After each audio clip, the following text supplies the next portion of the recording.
The other couple of theories that we're going to talk about in this video, as I said, I try to keep them pretty short so you can watch them as you need to, are symbolic interactionism, feminism, and postmodernism.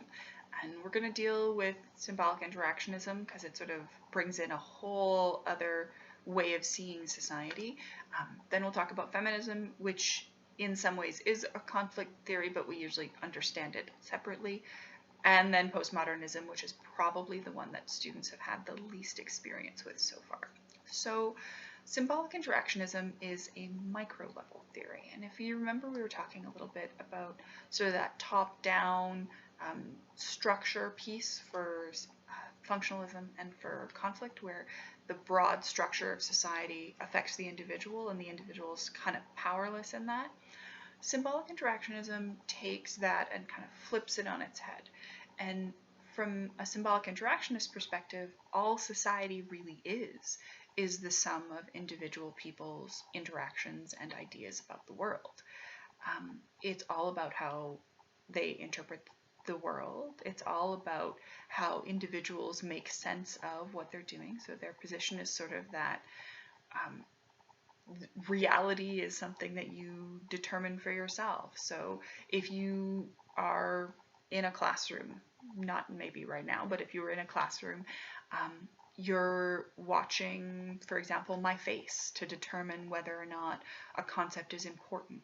You're watching the words that I use, the way that I use my hands, the slides, and you're interpreting all of those things to sort of make a vision of whatever we're talking about, say what symbolic interactionism is, in your head. And for a symbolic interactionist, there's no, for some of them, the like extreme version of this position is that there's no external reality. There's no objective sense of this is what the world is or isn't.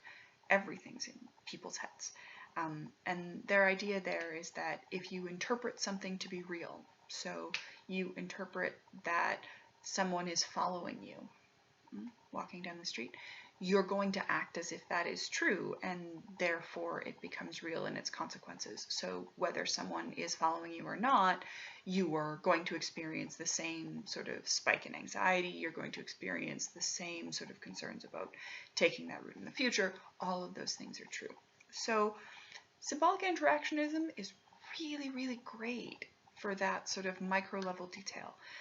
It's really great at explaining some of the things that functionalism and conflict theories are not great at. So when you sort of work from a top-down theory, right, and you assume that everyone, that society affects the individual and not the other way around, you run into problems and that there are things you can't explain, right? When you look at people who have very similar backgrounds, similar education, similar families, similar levels of wealth and that sort of thing, they turn out different. So you're going to have some people who come from poorer backgrounds who wind up making a lot of money, and you have people from wealthy backgrounds who wind up losing it. And that kind of variation is really difficult to explain from a macro level perspective. Symbolic interactionism is really great at making sense of those sort of micro level distinctions because it really focuses on those pieces at the individual level in terms of how do you interpret your education, your world, your actions, your possibilities, all of those sorts of things. And that's really great at classifying all of the sort of variations between individuals. The trade-off, in a lot of ways, is that symbolic interactionists are very bad at making generalizations, in that they're not very good and not particularly interested, if you're being honest about it, not particularly good about making sense of, hey, wait a second, if everyone generates their own interpretations, why do we have social patterns? Why do we sort of see tendencies for certain groups of people who've had certain experiences to do certain things if everyone is indeed creating their own interpretations from scratch? So that's sort of symbolic interaction as a piece. Feminism, as I said, is also a conflict theory. It proceeds from the sort of same idea that society is a struggle over power, but whereas Marx and people working in sort of a broadly Marxist tradition are interested in conflicts over class, over money and resources. Feminists argue that the real tension in society, the real lines along which power is distributed, is actually based on gender.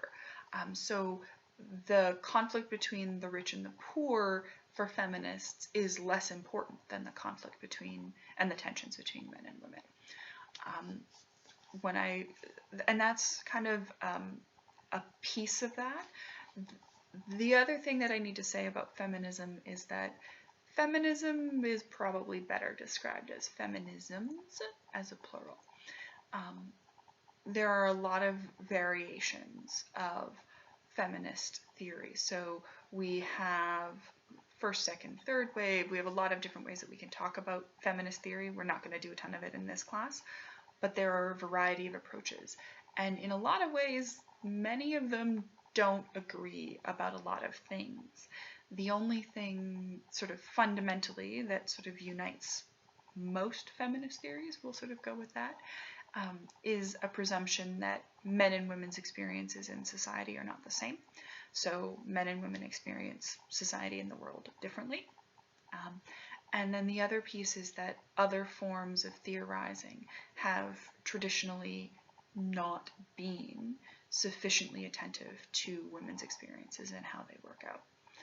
Other than that, there's an enormous variation in sort of feminist theory. We have feminists who work at a macro level and sort of look at how society creates these gender structures that disadvantage women and other sort of sexual and gender minorities. We have feminists who work at the micro level who are really trying to figure out what individual micro level interactions communicate to women, for example, that they are less valuable employees after they return from mat leave, all of that sort of stuff. So there's a really wide variation.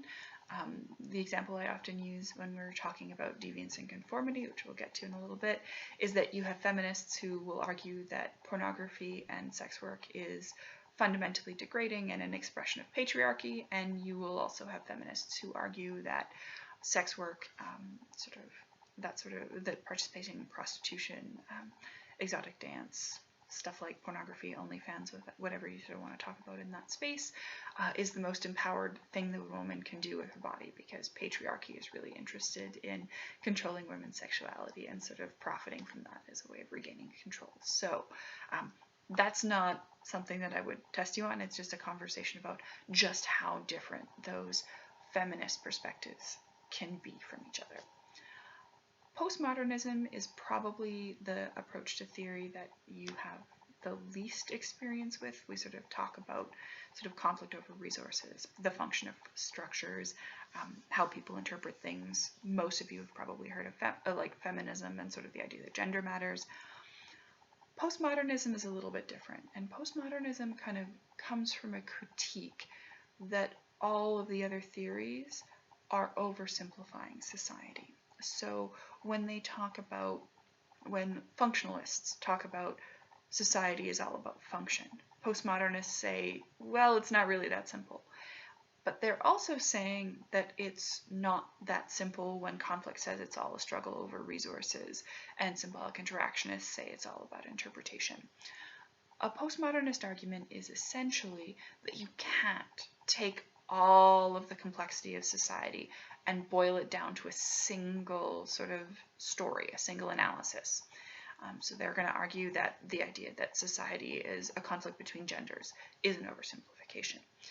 So postmodernism can get very complicated, very nuanced, very, very quickly, but it's also very useful at talking about the reality and the relationships, I think. Not necessarily the reality, that's a whole other question, but the relationships between sort of how we might see, for example, conflict and cooperation and interpretation in the same sort of space.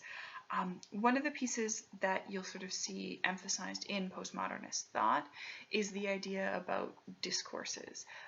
So there's a sort of very strong statement in postmodernism that there is no one single objective sense of reality or truth.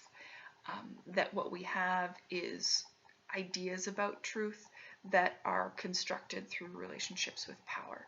So if you've ever heard phrases like history is written by the victors, right? So the people who win the war write the history of that war.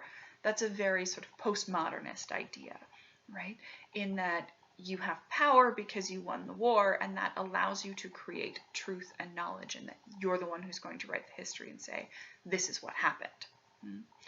And that's sort of really, really important in postmodernism. There's a lot of focus in postmodernism around how we create knowledge, how we create truth. And that is often done through the idea of discourses.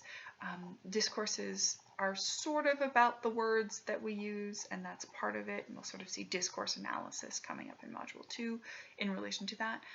But discourses are also about who is considered able to speak around something, who gets to say, this is what happened, this isn't. So those ideas about discourse are really, really important. They're very, very complex, but I wanted to sort of introduce that is really about challenging sort of simple stories about society, and also that in a lot of ways the focus of postmodernism and postmodern thought is often around the idea of how do we decide what's true and how do we learn what's true, whereas sort of other theories sort of will make statements about, for example, society is a conflict around scarce resources, period, and they'll treat that as if it is sort of an objectively true statement. And postmodernists say, well, it's not really an objectively true statement. That doesn't really exist. What we have is social and power structures that allow you to claim that that is true, which is a little bit more sort of complicated. But that's an introduction to sort of sociological theory. Please put it on the discussion boards if any of that is not clear or you're struggling with it.